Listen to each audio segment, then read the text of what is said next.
തൊഴിൽ, നാടിൻ്റെ മുഴുവൻ കാര്യങ്ങളെയും ബാധിക്കുന്നത് ആ നയം തന്നെ, ഫിസ്ക്കൽ പോളിസി എല്ലാം ബന്ധപ്പെടുന്നതാണ് കേന്ദ്ര ബജറ്റ്. ആ ബജറ്റ് ഇപ്രാവശ്യം അവതരിപ്പിച്ചിരിക്കുന്നതിൻ്റെ അടിസ്ഥാനത്തിൽ നോക്കുമ്പോൾ വളരെ നിരാശാജനകമാണ്. ഇന്ത്യൻ എക്കണോമിയെ അത് നിരാശാജനകമായ അവസ്ഥയിലേക്ക് എത്തിക്കുന്നു വ്യക്തമാവും. ഞാൻ പറയാൻ ആദ്യം ഉദ്ദേശിക്കുന്നത് കേരളത്തിൻ്റെ മാത്രം പ്രശ്നമല്ല, സംസ്ഥാനത്തിൻ്റെ കാര്യം മാത്രമല്ല, ഇന്ത്യയിലെ സാമ്പത്തിക രംഗത്ത് നല്ല മുന്നേറ്റം ഉണ്ടാവാൻ വേണ്ടിയിട്ട് എപ്പോഴും ശ്രമിക്കേണ്ടത് കേന്ദ്ര ഗവൺമെൻറ് നയങ്ങളിൽ കൂടിയാണ്. അപ്പോൾ ഇന്ത്യൻ എക്കണോമിയിൽ ഇതെങ്ങനെ ബാധിക്കും?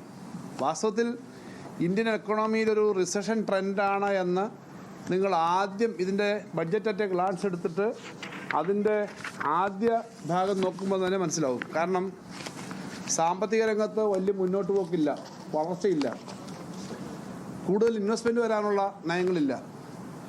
പല മേഖലയിലും കൊടുക്കുന്ന, കാർഷിക മേഖല ഉൾപ്പെടെയുള്ള മേഖലകളിൽ, വ്യവസായ മേഖല ഉൾപ്പെടെയുള്ള മേഖലകളിൽ കൊടുക്കുന്ന, ഗ്രാമീണ മേഖലയിൽ കൊടുക്കുന്ന ഇൻവെസ്റ്റ്മെൻറ്റ് വലിയ തോതിൽ കുറഞ്ഞിരിക്കുന്നു. അതിൻ്റെ അർത്ഥം എന്താ?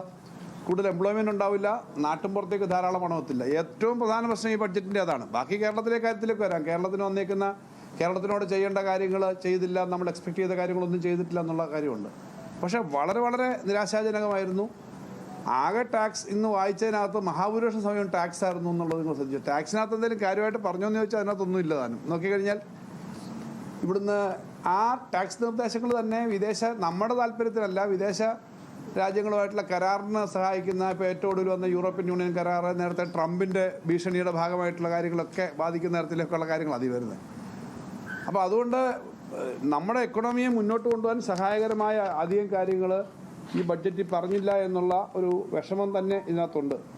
ഞാൻ പറഞ്ഞു, എക്കണോമിക്കകത്ത് ഒരു വളർച്ചയില്ല എന്ന് ഞാൻ പറയാൻ കാര്യം, കഴിഞ്ഞ പ്രാവശ്യം 34,20,000 കോടി രൂപയോളാണ്, 34,20,000 കോടിയോളമായിരുന്നു നമ്മുടെ ആകെ റവന്യൂ റെസീറ്റ്സ്.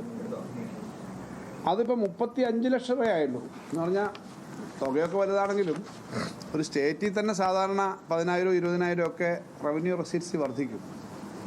ഇന്ത്യ പോലൊരു വലിയ രാജ്യത്ത് റവന്യൂ റെസീറ്റ്സിൽ നിങ്ങൾ അതിൻ്റെ മുമ്പത്തെ കണക്കിലെടുത്ത് നോക്കിക്കോ. റവന്യൂ വരുമാനത്തിനകത്ത് ഒരു വർഷം കൊണ്ട് 10% 5% പോലും ഇല്ല. 35 ലക്ഷത്തിൽ നിന്നും ഞാൻ പറഞ്ഞ 34 ലക്ഷത്തിൽ നിന്ന് 35 ലക്ഷം ആവുകയാണെങ്കിൽ എത്രയുള്ളത്? 3%-ത്തിനടുത്തല്ലേ ഉള്ളൂ. അപ്പോൾ അത് ഞങ്ങൾ നേരത്തെ തന്നെ പറഞ്ഞുകൊണ്ടിരിക്കുന്ന നമ്മുടെ നികുതി പരിഷ്കാരം, മറ്റ് കാര്യങ്ങളെല്ലാം ഇവർ ചെയ്തത് ഇക്കണോമിയെ സ്തംഭിപ്പിച്ചിട്ടുണ്ട്. ഇനിയിപ്പം ബഡ്ജറ്റിൽ നമ്മൾ പറയുമ്പോൾ പലപ്പോഴും ബഡ്ജറ്റിൽ പറയുന്ന കണക്ക് അത്ര അറ്റൈൻ ചെയ്യാൻ ചിലപ്പോൾ പറ്റാറില്ല, പിന്നെ വരുന്ന ക്രൈസിസ് ബാധിക്കും. അപ്പോൾ ഇന്ത്യൻ എക്കണോമിയുടെ മുന്നോട്ട് പോക്കിനെ വലിയ തോതിൽ ബാധിച്ചിരിക്കുന്നു. ഒരു സ്റ്റാഗ്നേഷൻ ഉണ്ട് പല മേഖലയിലും. ഇപ്പോൾ ചിലവ് കുറയ്ക്കുന്നത് ഇതിനകത്ത് തന്നെ ഉണ്ട്. നേരത്തെ തന്നെ നമ്മൾ പറഞ്ഞിട്ടുണ്ട്, തൊഴിലുറപ്പ് പദ്ധതി പോലുള്ള പദ്ധതികളിലൊക്കെ വലിയ തോതിൽ വെട്ടിക്കുറച്ചല്ലോ. അത് വാസ്തവത്തിൽ ഗവൺമെൻറ്റിൻ്റെ കയ്യിൽ ആവശ്യത്തിന് പണമില്ല. ഇതിൻ്റെ പല ഘടകങ്ങളുണ്ട്.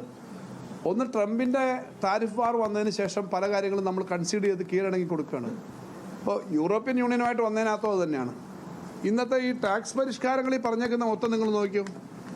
വിദേശത്തേക്കുള്ള യാത്ര, വിദേശത്ത് നിന്ന് വരുന്ന ഇൻവെസ്റ്റ്മെൻറ്റ്, വിദേശത്ത് സാധനം മേടിക്കുന്നതിനൊക്കെയുള്ള ടാക്സ് ഇളവുകളല്ലേ വന്നേ. എന്തുകൊണ്ടാണ് ഷെയർ മാർക്കറ്റ് ഒറ്റയടിക്ക് താഴോട്ട് പോയത്? ഷെയർ മാർക്കറ്റ് പലപ്പോഴും എക്കണോമിയായിട്ട് ഡയറക്റ്റ് ബന്ധപ്പെട്ടിട്ടൊന്നുമല്ല, അതിൻ്റെ ചലനം വരുന്നതെന്നുള്ള കാര്യം ശരിയാണ്. പക്ഷേ വാസ്തവത്തിൽ അങ്ങനൊരു ബേസിക്കായിട്ടുള്ള കൂടുതൽ കാര്യം വരുന്നതിന് വേണ്ടിയിട്ടുള്ള കാര്യങ്ങൾ വന്നിട്ടില്ല. വിദേശയാത്ര കുറഞ്ഞ ചിലവിൽ കൊടുക്കും, പിന്നെ വിദേശത്ത് പ്രവാസി നിക്ഷേപത്തിൻ്റെ കാര്യത്തിലല്ല, പൊതുവിൽ അങ്ങനെയുള്ള കാര്യങ്ങൾ ഇതിൽ പറഞ്ഞിട്ടുള്ളൂ. അപ്പോൾ ഇങ്ങനെ സാമ്പത്തിക രംഗത്ത് ഒരു ഇത്രയും ക്രൈസിസ് വരുമ്പോൾ അതിനെ പരിഹരിക്കാനില്ല. ഞാനത് ഒരു കാര്യം കൂടി പറയാം. GSTയുടെ കാര്യത്തിനകത്ത് ഒരു റീഓർഗനൈസേഷൻ കൊണ്ടുവന്നു, റീസ്ട്രക്ചറിങ് ഓഫ് റേറ്റ്സ്. കഴിഞ്ഞ മാസം തൊട്ട് മുമ്പത്തെ മാസം കിട്ടിയ 2,30,000 കോടിയിൽ നിന്നും 1,70,000 കോടിയിലേക്ക് ഒറ്റ മാസത്തെ വരുമാനം GST കുറഞ്ഞു. ഇങ്ങനെ കുറയുമ്പോൾ പിന്നെ കൈ പണം കാണുമോ? ഇത് ആകെ ഇന്ത്യയിലായി വരുന്ന കളക്ഷൻ സെൻട്രലിൻ്റെ കൈ വരുന്ന ആ കണക്കാണ്. അപ്പോൾ എല്ലാ സ്റ്റേറ്റിനെയും ബാധിക്കുന്ന തരത്തിലേക്ക് അത് വന്നിട്ടുണ്ട്. അപ്പോൾ അത് പരിഹരിക്കാനുള്ള ഒരു കാര്യവും ഈ ബഡ്ജറ്റിലില്ല. ഇത് ഭാവിയിൽ നമ്മുടെ എക്കണോമിയെ ബാധിക്കുന്ന തരത്തിൽ തന്നെയാണെന്നുള്ളതാണ് ജനറലായിട്ട് എനിക്ക് പറയാനുള്ള ഒബ്സർവേഷൻ. പിന്നീട് അതുപോലെ തന്നെ എടുത്ത് ഓരോ മേഖല നോക്കിയാൽ ഇതിൻ്റെ പ്രയോറിറ്റീസ് മനസ്സിലാവും. ഈ പ്രയോറിറ്റീസിനകത്ത് എടുത്തേക്കുന്ന വിഷയങ്ങളിൽ നമ്മുടെ ഓരോ മേഖല എടുത്താൽ വളം സബ്സിഡി 1,76,000 പ്രസൻറ്റ് ഇയറിലെ റിവേഴ്സൽ എസ്റ്റിമേറ്റ്. പക്ഷേ അടുത്ത വർഷത്തേക്ക് വെച്ചേക്കുന്ന 1,70,70,000 വളം സബ്സിഡി മാത്രം. ആ ഒരു മെയിൻ ഹെഡിൽ മാത്രമാണ്. ഭക്ഷ്യമേഖലയിൽ ഒരു 2,28,000 ഇപ്പോഴത്തെ റിവൈസ്ഡ് ആയിട്ടുള്ള സബ്സിഡി ഇപ്പോൾ വെച്ചേക്കുന്നത്. അത് 2,27,000 ആയി. സാധാരണ ഏത് സബ്സിഡിയും അല്പം ഇൻക്രീസ് ചെയ്യുമല്ലാതെ പുറകോട്ട് വരുമോ? പുറകോട്ട് വരത്തില്ലല്ലോ. പെട്രോളിയം സബ്സിഡി അതെനിക്ക് തോന്നുന്ന സബ്സിഡി ഈ പമ്പിങ്ങിനും മറ്റുമൊക്കെ കൊടുക്കുന്ന കാർഷിക മേഖലയെ ബന്ധപ്പെട്ടായിരിക്കും. അത് 15,000 കോടി ഇപ്പോൾ ഉള്ളത് 12,000 കോടിയായിട്ട് കുറഞ്ഞു, 3,000 കോടി കുറഞ്ഞു.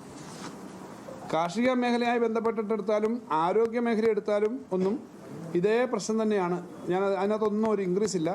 ഇപ്പോൾ ആരോഗ്യ മേഖല 98,311 കോടി ഉള്ളത് 94,000 കോടിയെ ചിലവാക്കിയുള്ളൂ. ഇപ്പോഴും വലിയ വർധനയൊന്നും വന്നിട്ടില്ല.